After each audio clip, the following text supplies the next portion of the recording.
This is what I'm going to come back to when I get off of work.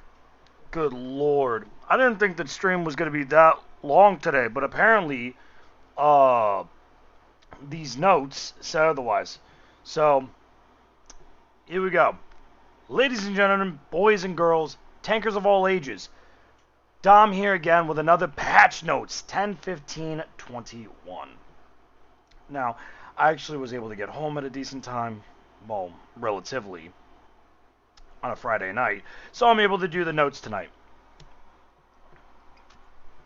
So, if you are watching this the day that it's uploaded, obviously the Monday notes haven't came out because they haven't happened yet. So we'll see exactly what happens here coming up shortly. So our main man, Minto Vimto himself, yet again posted the video. Or not the video, the article. So, sorry about that. I had to grab something from the other room. So, let's go ahead and start off this week. And again, I apologize if y'all hear the air conditioner. I just got home because I'm trying to save money.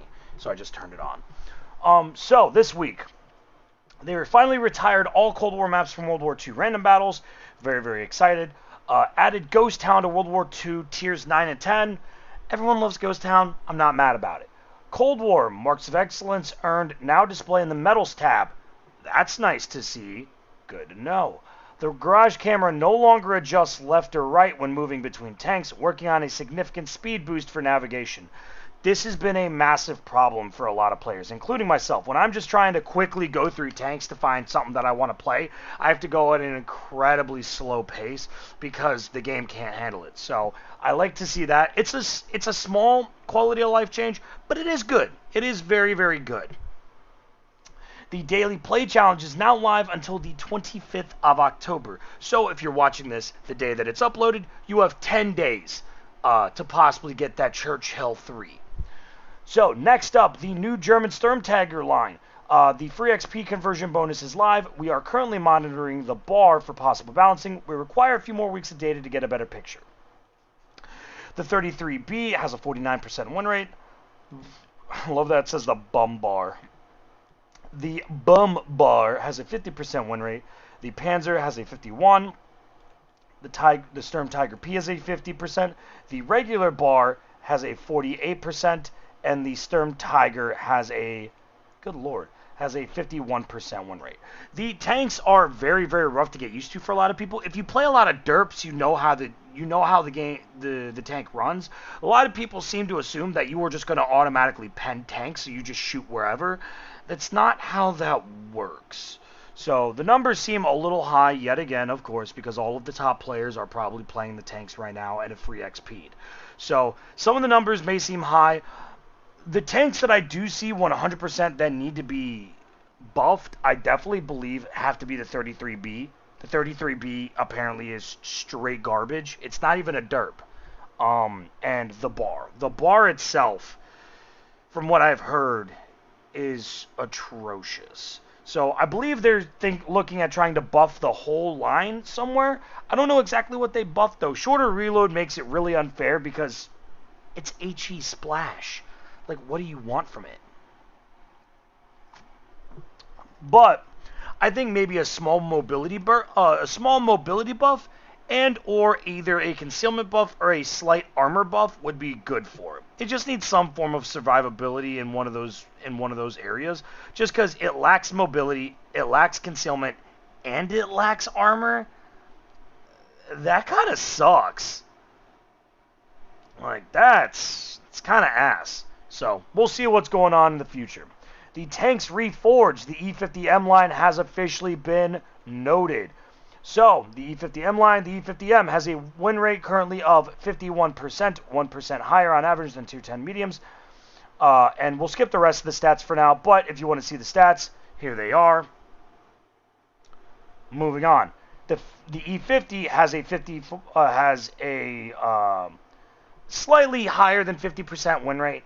The Panther 2 has a roughly around a 49%, or no, maybe it's 50 to 51, and then 48 to 50, 49 to 51, 48 to 51, and a 49 to 52. So overall, not too bad. Has brought a lot of the tanks back. I still think that the line still needs just a touch more love, but we'll definitely see how everything looks and feels. I'm excited to see a lot of E50Ms back.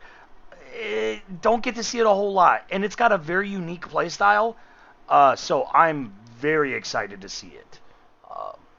But here we go. Here's the juice. Here's the little bit of squeeze, the little bit of moves that the devs gave us today. So, the Commander Skill Respec discount will be going until the 25th of October. You will get 50% off. So, if you're respeccing a 9 per crew, that's 90 gold. Cut that in half. You're now only speccing it for 45 gold. I still don't like the fact that I can't pull out individual skills for just 10 gold. That kind of aggravates me, and I'm a little annoyed by it. And that's something that definitely needs to change. This is good, but it could be better, if you catch my drift.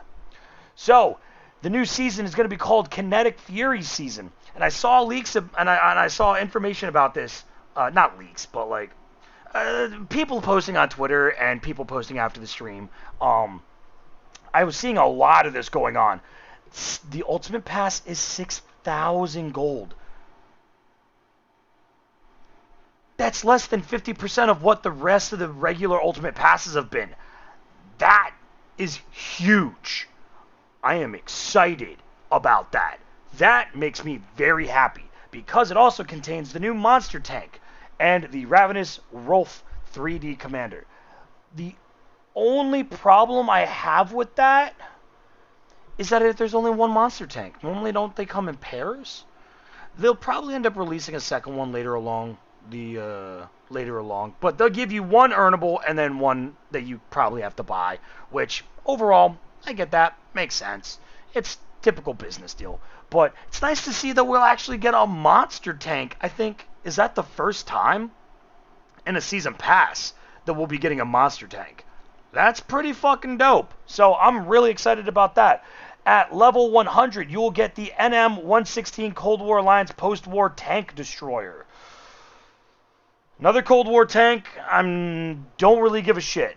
But if you just get the 2K Gold Season Pass, you will get the Object 752 Tier 9 Soviet Medium at level 100. Which is pretty dope. So, another premium Tier 9. Don't know how I feel about it. We've gotten a lot of them recently. The AE Phase 1, the KPZ 50T. Now we've got this. I think there's one or two more. But overall, I'm okay with it. As long as it has some kind of bonus on it to at least give me a little bit of silver, a little bit of XP grind, I'm okay with that. But it's nice. Then we got 4 new 3D commanders. We have the Ravenous Rolf, the Warwolf, Carmilla, and Monstrosity. So I'm very excited to see them. Those are the ones that have been teased all on your loading screens recently.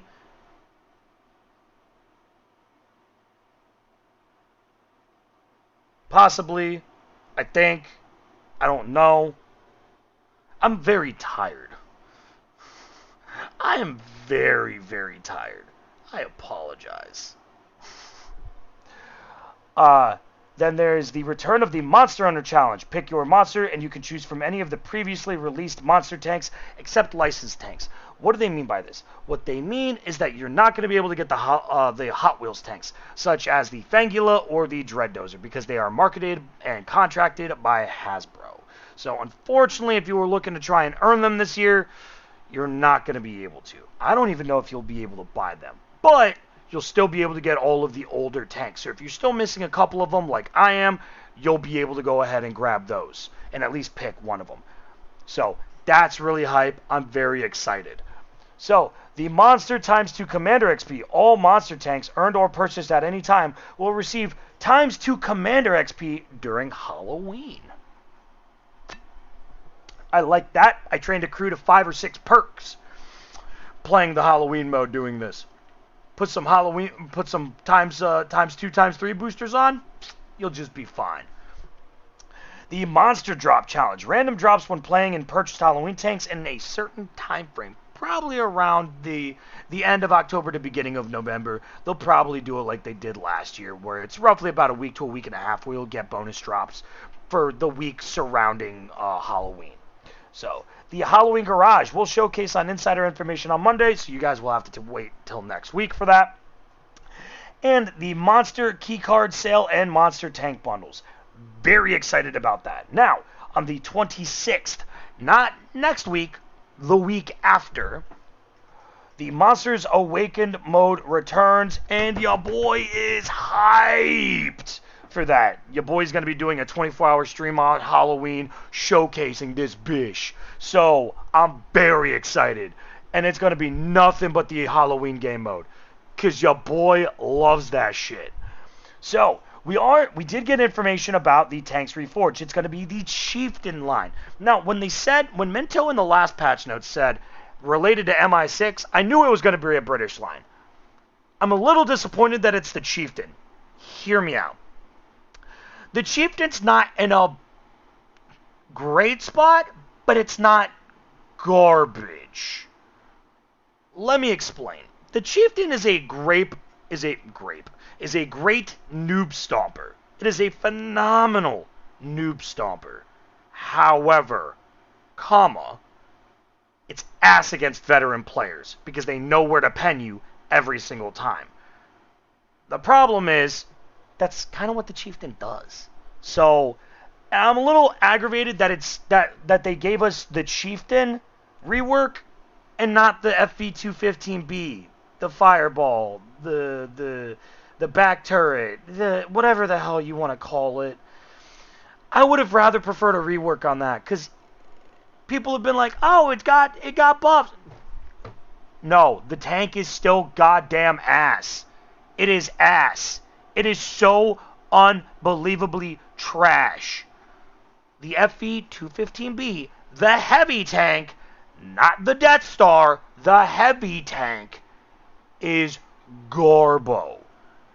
It needs a complete overhaul. And in my opinion, this would have been the time to do it. And I really, really hope that they don't just let it sit there and rot. Because I guarantee you,